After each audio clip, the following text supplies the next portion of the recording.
Hello hi అండి 10 నిమిషాలలో ఈజీగా చేసుకోగల టమాటో రైస్ ఎలా చేసుకోవాలో ప్రాసెస్ చూసేద్దాం. నేను వచ్చేసి ఇక్కడ బాస్మతి రైస్ తీసుకుంటున్నాను. 2 గ్లాసుల రైస్ తీసుకొని ఇలా శుభ్రంగా కడుక్కొని ముందుగానే నానబెట్టేసుకోవాలి. అలాగే అందులో కావాల్సినవి బగారా మసాలా, ఉల్లిగడ్డ ముక్కలు, టమాటో ముక్కలు, అలాగే గిన్నె పెట్టేసుకొని అందులోకి తగినంత ఆయిల్ పోసేసుకొని మసాలాలు వేసేసుకోవాలి. అలాగే కొద్దిగా ఉల్లిగడ్డ ముక్కలు వేసేసుకొని అలాగే 2-3 పచ్చిమిర్చి రెబ్బలు కూడా వేసేసుకోవాలి. కొద్దిగా ఫ్రై అయ్యాక టమాటా ముక్కలు కొద్దిగా సాల్ట్ వేసేసుకొని ఫ్రై చేసుకోవాలి. కొద్దిగా ఫ్రై అయ్యాక కొద్దిగా పసుపు వేసేసుకోవాలి. అలాగే అల్లం పేస్ట్ కూడా వేసేసుకొని పచ్చి వాసన పోయేంత వరకు ఫ్రై చేసుకోవాలి. అందులోకి కొద్దిగా కొత్తిమీర, పుదీనా వేసేసుకోవాలి. 2 గ్లాసుల రైస్కి 2.5 గ్లాసుల వాటర్ పోసేసుకోవాలి. వాటర్ పోసేసుకొని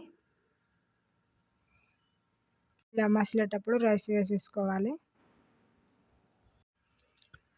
వాటర్ అంతా గుంజుకున్నాక సిమ్లో పెట్టేసుకొని ఉడికించేసుకుంటే పుల్లలుగా ఎంతో టేస్టీగా ఉండే టమాటా రైస్ రెడీ అవుతుంది. వీడియో నచ్చితే లైక్ అండ్ సబ్స్క్రైబ్.